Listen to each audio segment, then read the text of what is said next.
Swaraj news కి స్వాగతం. Bulletin లో ముందుగా హెడ్లైన్స్. బైడెన్ కు తీవ్రమైన ప్రోస్టేట్ క్యాన్సర్, ఎముకలకు పాకిన వ్యాధి.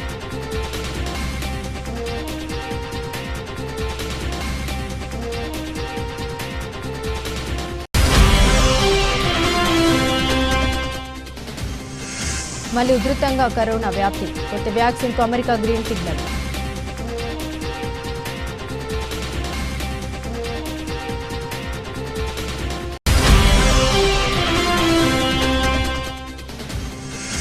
అమరాబాద్ లో ముఖ్యమంత్రి పర్యటన, బీఆర్ఎస్ నాయకుల ముందస్తు అరెస్టులు.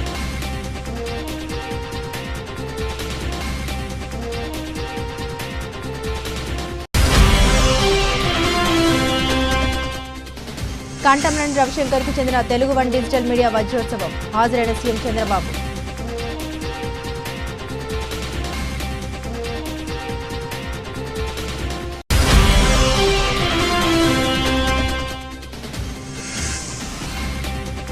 తిరుమల శ్రీవారి భక్తులకు అలర్ట్, ఆర్జిత సేవ టికెట్ల కోటా విడుదల.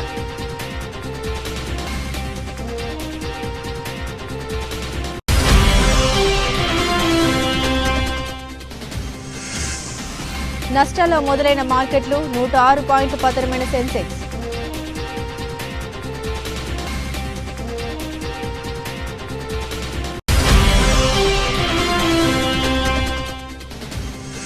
ఢిల్లీ క్యాపిటల్స్ ఓటమి, ప్లేఆఫ్స్ కు గుజరాత్ టైటాన్స్.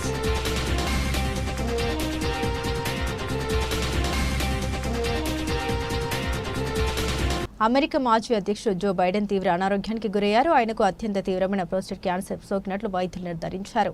ఈ విషయాన్ని ఆయన కార్యాలయం ఆదివారం ఒక అధికారిక ప్రకటనలో వెల్లడించింది. ఈ వార్త అమెరికా రాజకీయ వర్గాల్లోనే కాకుండా ప్రపంచవ్యాప్తంగా ఆందోళన రేకెత్తించింది. గత వారం నుండి మూత్ర సంబంధిత సమస్యలు ఎక్కువ కావడంతో పాటు ప్రోస్టేట్ గ్రంథిలో ఒక కణితిని గుర్తించిన వైద్యులు పలు పరీక్షలు నిర్వహించారు.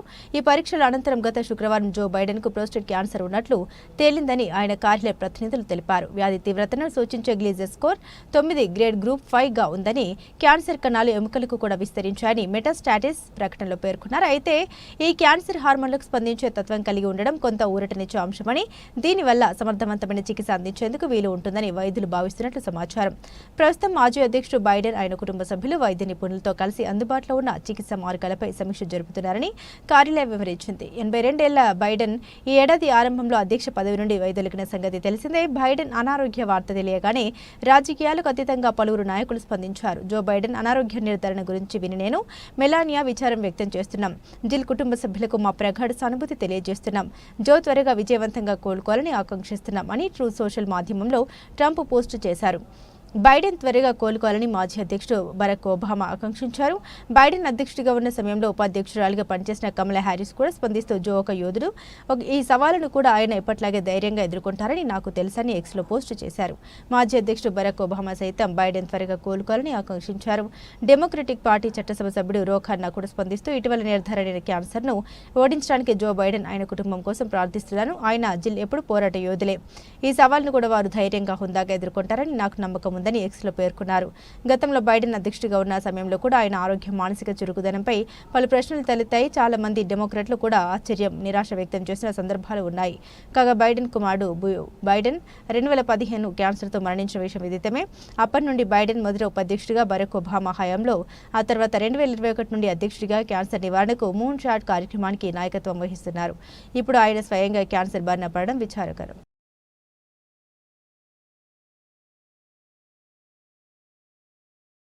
ప్రపంచవ్యాప్తంగా పలు దేశాల్లో, ముఖ్యంగా హాంకాంగ్, సింగపూర్ వంటి ఆసియా దేశాల్లో కరోనా కేసులు మళ్లీ పెరుగుతున్నాయి. గత కొన్ని వారాలుగా ఇన్ఫెక్షన్ల సంఖ్య గణనీయంగా పెరగడమే కాకుండా ఆసుపత్రుల్లో చేరేవారి సంఖ్య కూడా అధికమవుతుండడం ఆందోళన కలిగిస్తుంది. బ్లూంబెర్గ్ నివేదిక ప్రకారం ఈ నగరాల్లో కోవిడ్ కేసులు, ఆసుపత్రి చేరికలు, మరణాలు కూడా పెరుగుతున్నట్టు తెలుస్తుంది. వ్యాక్సిన్ల ద్వారా లభించిన రోగ నిరోధక శక్తి క్రమం తగ్గడం, LP81 XFC వంటి కొత్త వేరియంట్ల వ్యాప్తి దీనికి కారణంగా నిపుణులు భావిస్తున్నారు. దీంతో ప్రజలు ముందు జాగ్రత్తగా కరోనా బూస్టర్ డోస్ తీసుకోవాలని, ఫ్లూ మాదిరిగానే కోవిడ్ వ్యాక్సిన్ కూడా పరిగణించాలని సూచిస్తున్నారు. ఈ నేపథ్యంలోనే పెరుగుతున్న ముప్పును దృష్టిలో ఉంచుకొని America food and drug administrations Novavax సంస్థ అభివృద్ధి చేసిన కొత్త వ్యాక్సిన్ కు ఆమోదం తెలిపింది. అమెరికాకు చెందిన అంటువ్యాధుల నిపుణుడు డాక్టర్ మార్క్ ఈరూ ప్రకారం ప్రస్తుతం ప్రపంచవ్యాప్తంగా LP 8.1 వేరియంట్ కారణంగా కేసులు అధికమవుతున్నాయి. నమోదవుతున్న కేసుల్లో సుమారు 70% ఈ వేరియంట్ వల్లేనని, మరో 9% కేసులకు XFC వేరియంట్ కారణమని ఆయన తెలిపారు. ఒమిక్రాన్ అసలు వేరియంట్ స్థానంలో దాని ఉప వేరియంట్లు వ్యాప్తిలో ఉన్నాయని పేర్కొన్నారు. ఈ కొత్త వేరియంట్లు తీవ్ర ప్రాణాంతకమైనవి కానప్పటికీ తగిన నిరోధక శక్తి వల్ల సులభంగా వ్యాప్తి చెందుతున్నాయని నిపుణులు చెబుతున్నారు. ఏప్రిల్ నుండి LP 8.1 వేరియంట్ UK, ఆస్ట్రేలియా సహా అనేక దేశాల్లో ప్రభావం చూపుతుంది. ప్రపంచ ఆరోగ్య సంస్థ WHO జనవరిలోనే LP 8.1ను అండర్ మానిటరింగ్ వేరియంట్గా గుర్తించింది. ప్రజలు అప్రమత్తంగా ఉంటూ అవసరమైన జాగ్రత్తలు తీసుకోవాలని నిపుణులు హెచ్చరిస్తున్నారు.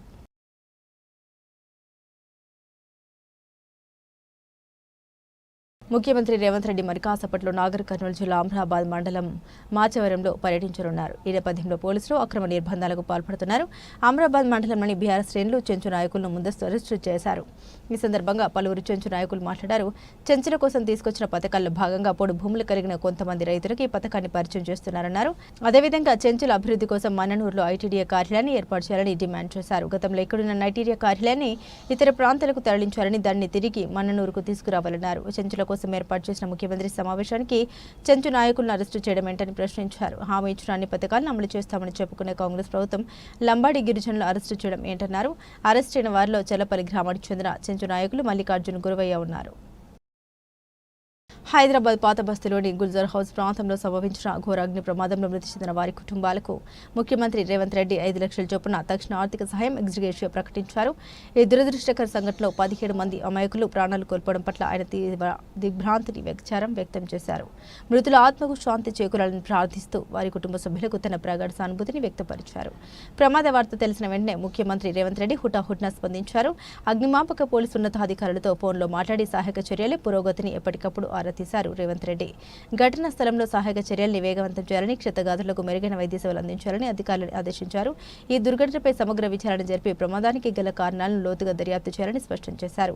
భవిష్యత్తులో ఇలాంటి దుర్ఘటన పునరావృతం కాకుండా పటిష్టమైన నివారణ చర్యలు చేపట్టాలని, ప్రజల్లో భద్రతా ప్రమాణాలపై అవగాహన కల్పించాల్సిన ఆవశ్యకతను నొక్కి చెప్పారు. క్షతగాతులకు అందుతున్న వైద్య సహాయంపై ముఖ్యమంత్రి ప్రత్యేక దృష్టి సారించారు. అందులో ఉన్న మంత్రులు, ఉన్నతాధికారులు తక్షణమే ఘటనా స్థలానికి చేరుకొని పరిస్థితిని సమీక్షించాలని, బాధితులకు అన్ని విధాల అండగా నిలవాలని సూచించారు. కొందరు బాధితుల కుటుంబ సభ్యులతో నేరుగా ఫోన్లో మాట్లాడిన ముఖ్యమంత్రి వారికి ధైర్యం చెప్పి ప్రభుత్వం అన్ని విధాలా ఆదుకుంటుందని భరోసా ఇచ్చారు. ఈ ప్రమాదంలో అగ్నిమాపక సిబ్బంది చూపిన ధైర్య సాహసాలను ముఖ్యమంత్రి ప్రశంసించారు.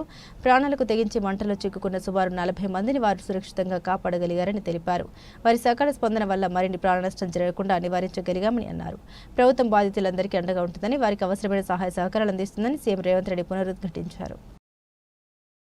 ఎకానమీ సృష్టికి చిరునామాగా తెలుగు జాతి ఉంటుందని నాలెడ్జ్ అకాడమీ ఎంటర్‌ప్రెన్యూర్ తెలుగు ప్రజలు ముందుండాలని ముఖ్యమంత్రి చంద్రబాబు నాయుడు ఆకాంక్షించారు. ఎన్ని జన్మలైనా తాను తెలుగు జాతిలోనే పుట్టి సేవ చేయాలని కోరుకుంటున్నామని అన్నారు. హైదరాబాద్లో ఆదివారం నాడు కంఠంనేని రవిశంకర్కు చెందిన తెలుగు వన్ డిజిటల్ మీడియా వజ్రోత్సవంలో సీఎం చంద్రబాబు పాల్గొన్నారు. జ్యోతి ప్రజ్వలన చేసి కార్యక్రమాన్ని ప్రారంభించారు. అనంతరం ప్రసంగించారు Babu. Telugu one digital media ప్రయాణం 2000 సంవత్సరంలో ప్రారంభమై నేడు 400 ఛానల్స్తో ప్రతి దేశంలో ఉంది. రవిశంకర్ మంచి కృషి పట్టుదలతో ఉన్నారు. నేను విజన్ రూపొందిస్తే దానికి సమానంగా ఆయన కూడా ఛానల్ అభివృద్ధిలో విజన్ రూపొందించుకొని ముందుకెళ్తున్నారు. ఒకప్పుడు ఆకాశవాణి తప్ప ఏమీ ఉండేవి కాదు. తర్వాత వార్తాపత్రికలు వచ్చాయి. తర్వాత సమాజంలోకి ఎలక్ట్రానిక్ మీడియా వచ్చింది. 2003లో అలిపిరిలో నాపై మావోయిస్టులు దాడి చేశారు. అప్పుడు ఒక జెమిని మాత్రమే ఉంది, కానీ ఇప్పుడు అనేకంగా ఉన్నాయి. రవిశంకర్ లాంటి వ్యక్తులు అనేక ఛానల్స్ తీసుకొచ్చారు. ప్రస్తుతం ఇంట్లోనే కూర్చొని ఛానల్ పెట్టుకున్న ఆదాయాన్ని కూడా పొందే అవకాశం వచ్చింది. న్యూస్ పేపర్కు సర్క్యులేషన్, శాటిలైట్ ఛానల్కు టీఆర్పీ, యూట్యూబ్ ఛానల్కు వ్యూస్, సబ్స్క్రైబ్స్ ఉంటాయి. తెలుగు వన్ ఛానల్ ఇప్పటివరకు 55 బిలియన్ వ్యూస్, 120 మిలియన్ల సబ్స్క్రైబర్స్ ఉన్నారు. 16 లక్షల వీడియోలను, 1500కు పైగా సినిమాలు ఉన్నాయి. తిరుగులేని శక్తిగా తెలుగు వన్ తయారైంది. కంఠంనేని రవిశంకర్ అమరావతి రాజధానిపైన సినిమా కూడా తీశారు. నాడు భయపెట్టే పరిస్థితులు ఉన్నా వెనక్కి తగ్గకుండా న్యాయం, ధర్మం, అమరావతికి అన్యాయం జరిగిందని చెప్పి సినిమా తీశారు. సెన్సార్ పేరుతో విడుదల కానివ్వకుండా చేస్తే యూట్యూబ్లో వదిలారు. 2000 మంది పేదలకు ఉచితంగా ఆపరేషన్లు చేయించారు. ఆయన సేవ కార్యక్రమాల పట్ల అభినందన తెలుపుతున్నాను. తెలుగు వన్ పూర్తి పురస్కార గ్రహీతలకు అభినందన తెలుపుతున్నానని బాబు అన్నారు. ఏది చేయాలన్నా విశ్వసనీయత అవసరం. ఎన్జీఓ మీడియాకు విశ్వసనీయత ఉండాలి. స్వాతంత్రోద్యమ సమయంలో పత్రికలు, జర్నలిస్టు కీలక పాత్ర పోషించారు. కానీ ఇప్పుడు పోటీ ప్రపంచంలో విలువలు పడిపోతున్నాయి. సోషల్ మీడియాతో ఎంత లాభం ఉందో అంత నష్టం ఉంది. సోషల్ మీడియాను వేదికగా తీసుకొని వ్యక్తిత్వ హననం, తప్పుడు సమాచారానికి పాల్పడుతున్నారు. దీనిపై నియంత్రణ అవసరం. ఇళ్లలో ఉండే ఆడబిడ్డల వ్యక్తిత్వాన్ని హననం చేస్తే సమాజానికి హాని కలుగుతుంది. కేంద్ర రాష్ట్ర ప్రభుత్వాలు నిష్పక్షపాత మీడియాను ప్రోత్సహించే అంశంపై ఆలోచిస్తాయి. దుర్మార్గపు ఆలోచన చేసేవారిని నియంత్రించాల్సి ఉంది అని బాబు అన్నారు. పాలెగవీడు మండలం బెట్టెతండ మరియు జాన్బహాడ్ గ్రామంలో ఎత్తిపోతల పనుల్ని పరిశీలించారు రాష్ట్ర నీటిపారుదల పౌర సరఫరాల మంత్రి ఉత్తమ్ కుమార్ రెడ్డి. ఈ సందర్భంగా మంత్రి ఉత్తమ్ కుమార్ రెడ్డి మాట్లాడారు. నీటి లభ్యత ఉన్న ప్రతి చోట ఎత్తిపోతల పథకాన్ని నిర్మించి కొత్త ఆయకట్టును సాగులోకి తేవాలన్నది ప్రభుత్వ సంకల్పంగా పెట్టుకుని ముందుకు పోతున్నామన్నారు. అందులో భాగంగానే మూసి నీటితో ఇది పూర్తయితే బెట్టెతండ, పాడేతండ, సజ్జాపురం తదితర గ్రామాలకు చెందిన 2041 ఎకరాలు సస్యశ్యామలంగా మారతాయని ఆయన తెలిపారు. బెట్టెతండ వద్ద ఎత్తిపోతల పథకాన్ని నిర్మిస్తున్నామన్నారు. 2176 మంది రైతాంగానికి లబ్ధి చేకూర్చనున్న ఈ ఎత్తిపోతల పథకం మీద ప్రభుత్వం 33.83 కోట్లు ఖర్చు పెడుతుందన్నారు. అంటే 1 ఎకరాకు 1,66,000 ఖర్చు పెట్టి కొత్త ఆయకట్టును సద్యంలోకి తీస్తున్నట్లు ఆయన వివరించారు. పైగా ఈ ఎత్తిపోతల పథకం పూర్తయితే లబ్ధి పొందేది పెద్ద సంఖ్యలో గిరిజన రైతులని ఆయన చెప్పుకొచ్చారు. ఈ ఎత్తిపోతల పథకాన్ని యుద్ధ ప్రాతిపదికన పూర్తి చేసేందుకు గాను ఇప్పటికే భూసేకరణ పూర్తి చేసి భూ నిర్వాసితులకు నగదు చెల్లించినట్లు ఆయన తెలిపారు. పనులు వేగవంతంగా పూర్తి చేసి ఆగస్టు మాసాంతానికి నీరు అందిస్తామని మంత్రి ఉత్తమ్ కుమార్ రెడ్డి స్పష్టం చేశారు. ఇది మన హయాంలోనే బెట్టెతండ, పాడెతండ, సజ్జాపురం గ్రామాలకి 2041 ఎకరాలకి నిర్మాణంలో ఉన్న లిఫ్టు. మీ అందరూ తెలుసు మూసీ నది. ఈ నీళ్లతో ఇక్కడ మరి పొలాలకు నీళ్ళు ఇవ్వడానికి ఈ లిఫ్ట్ నిర్మాణం చేయిస్తున్నాం. మొత్తం లిఫ్ట్ ఖర్చు 33.83 కోట్ల రూపాయలు. దీనివల్ల 2041 ఎకరాలకి నీళ్లు పారబోతున్నాయి. అంటే ఒక్కొక్క ఎకరానికి ప్రభుత్వం ఖర్చు పెడుతున్న సొమ్ము 1,66,000 ఈ లిఫ్ట్ ద్వారా. దీని కింద లబ్ధి పొందే రైతులు 2,176 మంది. అందులో గిరిజనులు 1,877. అంటే ఎక్కువ శాతం 2,176 మొత్తం రైతుల్లో గిరిజన రైతులు 1,877. ఎస్సీలు, దళితులు 34 మంది, బీసీలు 168 మంది, ఓసీలు 97 మంది.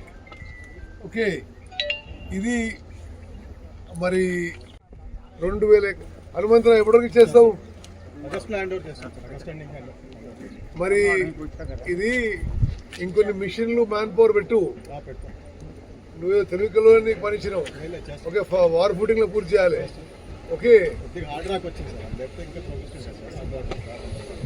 సో వార్ ఫుటింగ్ లో పని పూర్తి చేసి ఆగస్టులో, అంటే ఇది మే, జూన్, జూలై, ఆగస్ట్ 3 నెలల్లో ఈ పనులు పూర్తి చేసి మరి ధన్యవాదాలు. విలేకరు మిత్రులు ఇప్పుడు జాన్పాడ్ లిఫ్ట్ చూద్దాం. సరస్వతి పుష్కరాల సందర్భంగా త్రివేణి సంగమంలో పుణ్య స్నానాలు ఆచరించిన మాజీ మంత్రి మేడ్చల్ శాసనసభ్యులు చామకూర మల్లారెడ్డి. తెలంగాణ రాష్ట్రం అత్యంత ప్రతిష్టాత్మకంగా నిర్వహిస్తున్న సరస్వతి పుష్కరాలు జయశంకర్ భూపాలపల్లి జిల్లా దక్షిణ కాశీ కాళేశ్వరంలో సరస్వతి పుష్కరాల సందర్భంగా త్రివేణి సంగమంలో పుణ్య స్నానాలు ఆచరించడం జరిగింది. తదనంతరం కాళేశ్వరం శ్రీ ముక్తేశ్వర స్వామి ఆలయంలో ప్రత్యేక పూజలు నిర్వహించి స్వామివారిని దర్శనం చేసుకోవడం జరిగింది. ఆలయ పురోహితులచే ఆశీర్వచనం స్వీకరించడం జరిగింది. ఈ కార్యక్రమంలో పిరిసాతిగూడ మాజీ మేయర్ జక్కా వెంకటరెడ్డి, ఉమ్మడి గట్కేసర్ మండల మాజీ జడ్పీటీసీ మంద సంజీవరెడ్డి, గట్కేసర్ సహకార bank director Chandupatla Dharmareddy, doctor Vishnuvardhan Reddy, Baddam Jaganmohan Reddy, BRS party ముఖ్య నాయకులు, కార్యకర్తలు ఉన్నారు.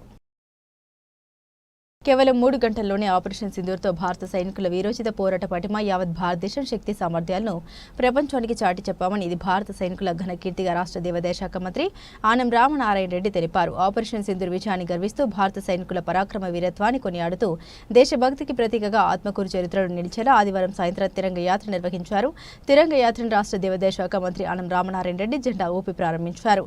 భారతదేశం కోసం ప్రాణాలు అర్పించిన యుద్ధ వీరుడు మురళీ నాయక్ పహల్గామ్ ఉగ్రవాదుల దాడిలో ప్రాణాలు కోల్పోయిన రాష్ట్రానికి చెందిన మధుసూదన్ రావు చంద్రమౌళి అమర్ రహే అంటూ భావోద్వేగంతో జోహార్లు అర్పిస్తూ మంత్రి ఆనం రామనారాయణ రెడ్డి తిరంగ యాత్రలో ముందుకు కదిలారు. వేలాదిగా తరలివచ్చిన ఆత్మకూరు నియోజకవర్గ ప్రజలు, యువత, ఎన్టీఏ కూటమి నాయకులు, కార్యకర్తలు, మహిళలు, అధికారులతో ఆత్మకూరు మున్సిపల్ కార్యాలయం నుండి Somasila road, BSR centre, bus stand road మీదుగా సత్రం సెంటర్ వరకు తిరంగ యాత్ర కొనసాగింది. మనమంతా ఒకటే, అందరూ భారతీయులనే దేశభక్తి ఉప్పొంగేలా భారత జాతీయ పతాకాన్ని రెపరెపలాడిస్తూ ప్రజలందరూ తిరంగ యాత్రలో ఉత్సాహంగా పాల్గొన్నారు. భారత్ మాతాకి జై, వందే మాతరం నినాదాలతో ఆత్మకూరు పట్టణం మారుమోగింది. ఉగ్రవాద సంస్థలు ఈ దేశాన్ని దోచుకోవడానికి ఈ దేశాన్ని కబళించడానికి, ఈ దేశాన్ని దోపిడీ చేసి దోచుకుని తమ ఆస్తుల్ని తరలించుకోవడానికి చేసేటువంటి ప్రయత్నంలో గడిచిన 9 సంవత్సరాలుగా ప్రశాంతంగా ఉన్నటువంటి కశ్మీర్ లోయలో యాత్రకని వెళ్ళినటువంటి కుటుంబాలను తలకి తుపాకీ పెట్టి భార్య ముందే భర్తని, బిడ్డల ముందే తండ్రిని, తల్లి ముందే కొడుకుని హతమార్చినటువంటి సంఘటన ఈ దేశంలో 27 మంది హతమయ్యారు అని అంటే ఎంత దుష్పరిణామాలు ఈ దేశానికి వచ్చాయో ఒకసారి ఆలోచించాలి. అందుకే ఈరోజు దేశమంతా ఒక్కటిగా ఉంది. ఇటువంటి ఉగ్రవాదాన్ని మేము క్షమించము, రాజీ పడమని ఇవాళ భారతదేశ ప్రభుత్వం, దేశ ప్రధాని ఇవాళ అన్ని దేశాలకి చెప్పే ప్రయత్నం చేశారు. సర్దుకుపోయేటువంటి ధోరణి, మనస్తత్వం మంది, కానీ ఉగ్రవాదమే వాళ్ళకి కావలసినటువంటి. ఉగ్రవాదులు లేకపోతే ఆ దేశానికి మిలిటరీ లేదు, ఉగ్రవాదులు లేకపోతే ఆ దేశ మిలిటరీకి, ఆ దేశానికి ప్రభుత్వం లేదు, రాజకీయ నాయకులు లేరు. ఉగ్రవాదుల వల్లనే అక్కడ మిలిటరీ పరిపాలన, ఉగ్రవాదుల సహకారంతోనే ఆ దేశ ప్రభుత్వాలు ఇవాళ పరిపాలిస్తున్నాయి. అంటే ఉగ్రవాదం లేకపోతే ఆ దేశానికి మనుగడే లేదు. మళ్ళీ అన్నార్తులై భారతదేశానికి రావాల్సింది. ఇది అక్కడి పరిస్థితి. అప్పులు లేదు, దొరికే పరిస్థితి లేదు, తినడానికి తిండి లేదు, తాగడానికి నీళ్లు లేవు. సింధు జలాలను 3 రోజులు ఆపితే మేము అన్యాయం అయిపోయాము, కరువు బారిన పడ్డాం, మమ్మల్ని ఆదుకోడిని గుక్కడి నీళ్లు పొంది అని అడిగే పరిస్థితి. అక్కడ ఉన్నటువంటి ఉగ్రవాదులు వాళ్ళ మీద తిరుగుబాటు ఇవాళ ప్రజలు చేస్తున్నారు, ప్రభుత్వం మీద పాలన. ఈ కుటుంబంలో జరిగిన విషాద ఘటన ఇంకొకరికి జరగకుండా ప్రభుత్వం చర్యలు తీసుకోవాలి. ఇంత పెద్ద అగ్ని ప్రమాదం జరిగినప్పుడు అంబులెన్స్లో ఆక్సిజన్ మాస్క్ లేకుండా, ఫైర్ ఇంజన్లో నీళ్లు లేకుండా ఘటనా స్థలానికి రావడం వల్లే మా కుటుంబ సభ్యులను కోల్పోయామని బాధితులు చెబుతున్నారన్నారు బీఆర్ఎస్ వర్కింగ్ ప్రెసిడెంట్ కేటీఆర్. నిన్న జరిగిన దుర్ఘటన హైదరాబాద్ చరిత్రలోనే అతిపెద్ద దుర్ఘటన. అగ్ని ప్రమాదం ఏదైతే జరిగిందో, ఒకటే కుటుంబంలో 17 మంది చచ్చిపోవడం అంటే నిజంగా కూడా మనసున్న ఎవరికైనా నిన్న ఆ సంఘటన దృశ్యాలు, ఆ తర్వాత వాళ్ళ కుటుంబ సభ్యుల ఆర్తనాదాలు వింటే గుండె కదిలిపోయే పరిస్థితి. బాధాకరం ఏంటంటే ఇక్కడికి వచ్చిన తర్వాత కుటుంబ సభ్యులు అగర్వాల్ సమాజం యొక్క వాళ్ళ కుటుంబం యొక్క సభ్యులతో మాట్లాడుతుంటే 2.5 ఏళ్ల పాపను నిన్న అక్కడ సమాధి చేసి వచ్చినాం. అంతకంటే మాకు ఈ జీవితంలో ఇంతకంటే దౌర్భాగ్యమైన రోజు ఇంకోటి ఉండదు. మేము ఎందుకు బతుకున్నామా అనే బాధ అవుతుంది సార్. మేము ఎవరిని నిందిస్తలేము, ఎవరిని ఏమంటలేము, కానీ ఇక్కడ అగ్ని ప్రమాదం జరిగిందని చెప్పంగానే ఏ ఫైర్ బ్రిగేడ్ అయితే వచ్చిందో అది నీళ్లు లేకుండా అరకొరగా వస్తే లాభమైంది, వసతులు లేకుండా వస్తే లాభమైంది. వచ్చిన ఆ ఫైర్ సర్వీస్ వాళ్ళు కూడా మాకు మాస్క్ లేదు కాబట్టి లోపలికి పోలేకపోతున్నామంటే ఇంతకంటే అన్యాయం ఉంటుందా? అట్లే వచ్చిన అంబులెన్స్ లో కూడా మాస్కులు పెట్టకపోతే, ఎందుకంటే ఎప్పుడైనా అగ్ని ప్రమాదంలో ఆ పొగతోని ఊపిరాడదు, ఆ ఊపిరాడకనే ఊపిరి పోతుంది, ప్రాణాలు పోతాయి. అట్లాంటప్పుడు ఆక్సిజన్ మాస్కులు లేకుండా, అట్లాంటప్పుడు వచ్చిన అంబులెన్స్ లో కనీస సౌకర్యాలు లేకుండా వస్తే ఎట్లా? ఆ సౌకర్యాలు ఆ ఫైర్ ఇంజన్ లా అంబులెన్స్ లో ఉంటే కొన్ని ప్రాణాలు బతుకుతుండే, కొంతమంది అన్న మా వాళ్ళు బతుకుతుండే అనే బాధ. ఇలా రాజకీయం లేదు, ఎవరిని తిట్టేది లేదు, కానీ ఒకటి మాత్రం వాస్తవం, ఇంత లాపర్వా ఉంటే మాత్రం ప్రజల ప్రాణాలు మల్లబోయే ప్రమాదం ఉంది. వాళ్ళు ఎంత గొప్ప వాళ్ళంటే ఒకటే కుటుంబంలో 17 మంది చచ్చిపోయినాక కూడా వాళ్ళు అంటున్న మాట ఏంది ఇక్కడికి వచ్చినాకంటే ఎవరిని తిడతలేరు, వాళ్ళు రాజకీయం చేస్తలేరు, ఎవరిని ఫలానా వాళ్ళు మంచోళ్ళు కాదు చెడ్డోళ్ళు అంటలేరు. మాకు ఇక్కడుండే హిందువులు సాయం చేసిండ్రు, ఇక్కడుండే ముస్లింలు సాయం చేసిండ్రు, అందరు వచ్చిండ్రు, అందరు సహాయపడ్డారు, అందరు కాపాడిండ్రు. కానీ మాకు జరిగింది ఇంకొకరికి జరగద్దు. కనీసం ఇప్పుడన్నా ప్రభుత్వం మేల్కొనాలే, ఇప్పుడన్నా ముందుకొచ్చి ఈ రాష్ట్రంలో, ఈ నగరంలో మళ్ళొక్క ప్రాణం ఫైర్ యాక్సిడెంట్ లో పోకుండా కాపాడండి సార్, మాకు అంతకంటే ఏమొద్దు. దయచేసి మీరు వచ్చిండ్రు సంతోషంగా, భవిష్యత్తులో ఇట్లా కాకుండా చూసుకోండి అని ఒకటే ఒక్క మాట వాళ్ళు చెప్తున్నారు. శ్రీవారి భక్తులకు తిరుమల తిరుపతి దేవస్థానం శుభవార్త చెప్పింది. శ్రీవారి ఆర్జిత సేవ టికెట్లకు సంబంధించిన ఆగస్టు నెల కోటాని ఈ నెల 19న ఉదయం 10 గంటలకు టీటీడీ ఆన్లైన్లో విడుదల చేయనున్నట్టు తెలిపింది. ఎలక్ట్రానిక్ డిప్ కింద కేటాయించే టికెట్ల కోసం 21వ తేదీ ఉదయం 10 గంటల వరకు పేర్లను ఆన్లైన్లో నమోదు చేసుకోవచ్చని పేర్కొంది. టికెట్లు పొందిన భక్తులు 21 నుండి 23న మధ్యాహ్నం 12 గంటలలోపు డబ్బు చెల్లిస్తే టికెట్లు మంజూరవుతాయని దేవస్థానం బోర్డు చెప్పింది. 22న కళ్యాణోత్సవం, ఊంజల్ సేవ, ఆర్జిత బ్రహ్మోత్సవం, సహస్ర దీపాలంకార సేవ, శ్రీవారి సాలకట్ల పవిత్రోత్సవాల టికెట్లను 22న ఉదయం 10 గంటలకు విడుదల చేయనున్నట్టు తెలిపింది. అదే రోజున మధ్యాహ్నం 22 గంటలకు వర్చువల్ సేవలు, వాటి దర్శన స్లాట్లకు సంబంధించిన ఆగస్టు నెల కోటాను అందుబాటులో ఉంచనున్నట్టు పేర్కొంది. అంగ ప్రదక్షిణం టోకెన్ల కోటాను మే 23న ఉదయం 10 గంటలకు ఆన్లైన్లో విడుదల చేస్తామని చెప్పింది. శ్రీవాణి ట్రస్ట్ టికెట్లకు సంబంధించిన లైన్ కోటాను 23న ఉదయం 11 గంటలకు టీటీడీ విడుదల చేయనున్నట్లు పేర్కొంది. వయోవృద్ధులు, దివ్యాంగులు, దీర్ఘకాలిక వ్యాధులున్న వారు తిరుమల శ్రీవారిని దర్శించుకునేందుకు వీలుగా ఉచిత ప్రత్యేక దర్శనం టోకెన్ల కోటాను 23న మధ్యాహ్నం 3 గంటలకు రిలీజ్ చేయనున్నట్లు వివరించింది. ఇక ప్రత్యేక ప్రవేశ దర్శన టికెట్ల కోటాను 24న ఉదయం 10 గంటలకు ఆన్లైన్లో అందుబాటులో ఉంచనున్నట్లు వివరించింది. తిరుమల తిరుపతిలో ఆగస్టు నెల గదుల కోటాను అదే రోజున మధ్యాహ్నం 3 గంటలకు ఆన్లైన్లో విడుదల చేస్తామని తెలిపింది. శ్రీవారి సేవ, తిరుమల తిరుపతి పరకామణి సేవ, నవనీత సేవ, గ్రూప్ లీడర్, సీనియర్ సేవక్స్ సేవల జూలై నెల కోటాను మే 29న ఉదయం 11 గంటలకు విడుదల చేయనున్నట్లు తెలిపింది. భక్తులందరూ టీటీడీ దేవస్థానమ్స్ AP.gov.in వెబ్సైట్ ద్వారా శ్రీవారి ఆర్జిత సేవలు, దర్శన టికెట్లు బుక్ చేసుకోవాలని కోరింది. తెలంగాణలో కాంగ్రెస్ ప్రభుత్వం అమలు చేస్తున్న మద్యంతరపై బీఆర్ఎస్ ఎమ్మెల్యే హరీష్ రావు ధ్వజమెత్తారు. బీర్లను, బార్లను నమ్ముకుని మద్యం అమ్మకాల ద్వారా ఖజానా నింపుకోవడమే మార్పని ప్రస్తుత ప్రభుత్వం చెబుతోందని విమర్శించారు. ఎన్నికల ముందు ఇచ్చిన హామీలను గాలికి వదిలి కేవలం ఎక్సైజ్ ఆదాయం పెంచుకోవడంపైనే దృష్టి సారించిందని, ఎక్సైజ్ ఆదాయంలో తెలంగాణ రైజింగ్ అంటే ఇదేనా అంటూ ప్రభుత్వాన్ని సూటిగా ప్రశ్నించారు. హైదరాబాద్లో ఆయన మాట్లాడుతూ కాంగ్రెస్ ప్రభుత్వ పాలనను అటకెక్కించి ప్రజా సంక్షేమాన్ని విస్మరించిందని ఆరోపించారు. గతంలో బీఆర్ఎస్ ప్రభుత్వంపై మద్యం విషయంలో నానా రాద్ధాంతం చేసిన కాంగ్రెస్ నేతలు ఇప్పుడు అధికారంలోకి రాగానే బీర్ల ధరలు 15% పెంచారు. త్వరలో మద్యం ధరలు కూడా పెంచి పేద మధ్యతరగతి ప్రజల నడ్డి విరవడానికి సిద్ధమయ్యారన్నారు. ఇదేనా మీరు తెస్తామన్న మార్పని హరీష్ రావు నిలదీశారు. ఎన్నికల మేనిఫెస్టో అభయహస్తంలో ఎక్సైజ్ విధానాన్ని పునఃసమీక్షించి సవరణ చేస్తామని, బెల్ట్ షాపుల్ని పూర్తిగా రద్దు చేస్తామని ఇచ్చిన హామీలు ఆయన గుర్తు చేశారు. ఎక్సైజ్ విధానాన్ని సమీక్షించడం అంటే ధరలు ఇష్టానుసారం పెంచడమేనా? ముఖ్యమంత్రి గారు బెల్ట్ షాపులు రద్దు చేయకపోగా కొత్తగా మైక్రో బ్రూవరీల ఏర్పాటుకు తెరలేపడం దేనికి సంకేతం అని ప్రశ్నించారు హరీష్ రావు. రాష్ట్ర ఆర్థిక పరిస్థితిపై అవాస్తవాలు ప్రచారం చేసి ఇప్పుడు ఆ లోటును మద్యం ద్వారా పూడ్చుకోవాలని చూడడం సిగ్గుచేటని హరీష్ రావు విమర్శించారు. రాష్ట్రాన్ని తాగుబోతుల తెలంగాణగా మార్చి మద్యం ద్వారా వచ్చే ఆదాయంలో తెలంగాణను నంబర్ 1 చేయాలని చూస్తున్నారా అంటూ తీవ్ర ఆగ్రహాన్ని వ్యక్తం చేశారు. గ్రామీణ జిల్లాలు, పట్టణ ప్రాంతాల్లో ప్రతి 30 కిలోమీటర్లకు ఒకటి చొప్పున 100కు పైగా మైక్రో బ్రూవరీల ఏర్పాటుకు సిద్ధమవుతున్నారన్న వార్తలపై ఆయన ఆందోళన వ్యక్తం చేశారు. ఇది యువత భవిష్యత్తును నాశనం చేయడమేనని, ఇంతకంటే దిగజారుడు పాలన ఉండదని అన్నారు. దేశీయ స్టాక్ మార్కెట్లు గురువారం నష్టాలు ప్రారంభమయ్యాయి. బ్లూ చిప్ స్టాక్స్ ఆసియా మార్కెట్లో ప్రతికూల పవనాల నేపథ్యంలో నష్టాలు మొదలయ్యాయి. 30 షేర్ల BSE bench mark index Sensex ప్రారంభ ట్రేడింగ్లో 106.78 పాయింట్లు పతనమై 81,223.78 పాయింట్లకు చేరుకుంది.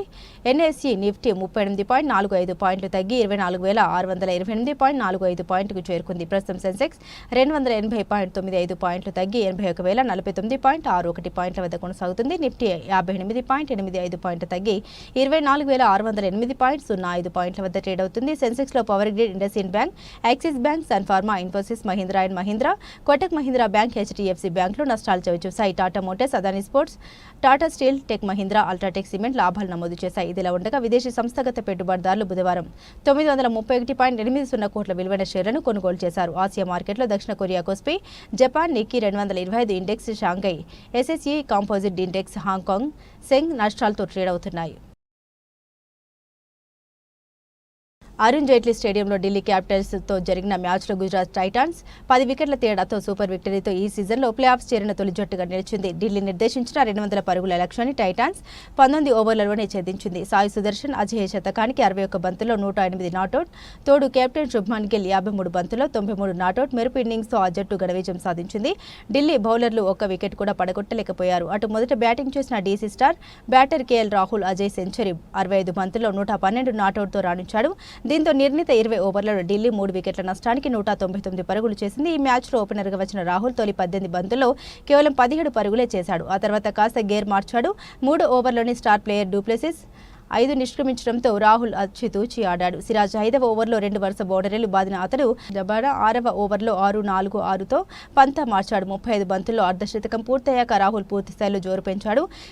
50 నుండి 90లోకి రావడానికి రాహుల్ తీసుకున్న బంతులు 16 మాత్రమే. ప్రసిద్ధ 19 ఓవర్లలో 6-4తో 60 బంతుల్లో ఈ ఢిల్లీ ఓపెనర్ సెంచరీ పూర్తి చేసుకున్నాడు. ఐపీఎల్లో అతడికి ఇది 5వ సెంచరీ కాగా 3 ప్రాంతీయ పంజాబ్ లక్నో ఢిల్లీ తరపున ఆడుతూ సెంచరీ సాధించిన తొలి ఆటగాడిగా రికార్డుకెక్కాడు. చివరికి 65 బంతుల్లో 112 పరుగులు చేసి నాటౌట్గా ఉన్నారు. అతని అజేయ ఇన్నింగ్స్లో 14 ఫోర్లు 4 సిక్సర్లు ఉన్నాయి. 20 ఓవర్లలో 3 వికెట్ల నష్టానికి 199 పరుగులు చేసిన డీసీ జీటీకి 200 పరుగుల భారీ లక్ష్యాన్ని నిర్దేశించింది. ఇక ఛేదనలో గుజరాత్ ఆరంభం నుండే లక్ష్యం దిశగా సాగింది. ఢిల్లీ కెప్టెన్ అక్షర్ వేసిన తొలి ఓవర్లోనే 10 పరుగులు రాగా నటరాజన్ రెండో ఓవర్లో సుదర్శన్ 4 బౌండరీలు బాదడంతో ఆ ఓవర్లో 20 రన్స్ వచ్చాయి. మరో ఎండ్లో కెప్టెన్ శుభ్మన్ గిల్ మొదటి క్రీజులో కుదురుకునేందుకు కాస్త సమయం తీసుకున్నాడు. దాంతో నెమ్మదిగా ఆడాడు. అక్షర్ 9వ ఓవర్లో బౌండరీతో సుదర్శన్ హాఫ్ సెంచరీ పూర్తి చేసుకున్నాడు. అదే ఓవర్లో గిల్ ఓ సిక్సర్ బాదాడు. ఆ తర్వాత చెమిర ఓవర్లో బౌండరీతో గిల్ కూడా అర్ధశతకం సాధించాడు. ఇద్దరు అర్ధశతకాల తర్వాత బౌండరీలు సిక్సర్ల మూత మోగించారు. కుల్దీప్ యాదవ్ 18 ఓవర్లో సిక్సర్తో సాయి సుదర్శన్ ఐపీఎల్లో 2వ శతకాన్ని నమోదు చేశాడు. ఆఖరికి టైటన్స్ 19 ఓవర్లలోనే వికెట్ నష్టపోకుండా లక్ష్యాన్ని ఛేదించింది. ఈ విజయంతో గుజరాత్ ప్లే ఆఫ్స్ బెర్త్ కూడా కన్ఫర్మ్ చేసుకుంది. అలాగే ఈ సీజన్లో ప్లే ఆఫ్స్ చేరిన తొలి జట్టుగా నిలిచింది. ఇక ఢిల్లీ ఓటమితో గుజరాత్తో పాటు royal Challengers Bengaluru, RCB, Punjab Kings కూడా ప్లే ఆఫ్స్కు అర్హత సాధించాయి.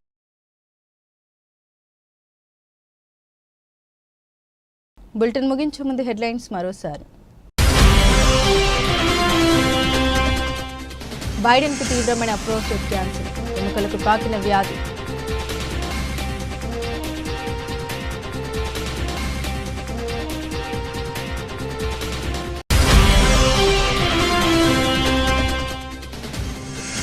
మళ్లీ ఉధృతంగా కరోనా వ్యాప్తి, కొత్త వ్యాక్సిన్కు అమెరికా గ్రీన్ సిగ్నల్.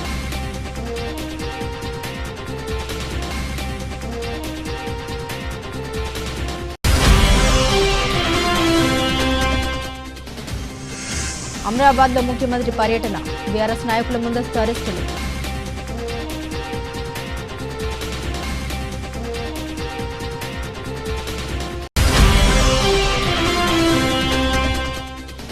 కంటంనేని రవిశంకర్కు చెందిన తెలుగు వన్ డిజిటల్ మీడియా వజ్రోత్సవం, హాజరైన సీఎం చంద్రబాబు.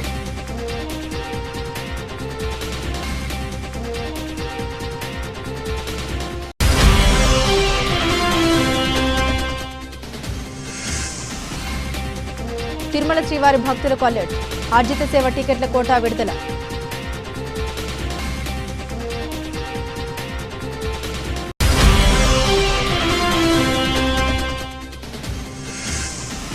నష్టాల్లో మొదలైన మార్కెట్లు, 106 పాయింట్లు పతనమైన సెన్సెక్స్.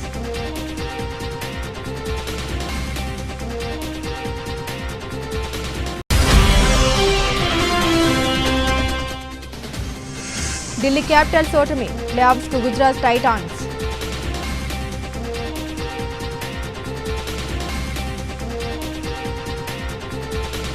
ఇవి ఈ బులెటిన్లోని విశేషాలు. తిరిగి మరో బులెటిన్తో మళ్ళీ కలుసుకుందాం. అంతవరకు సెలవు, నమస్కారం.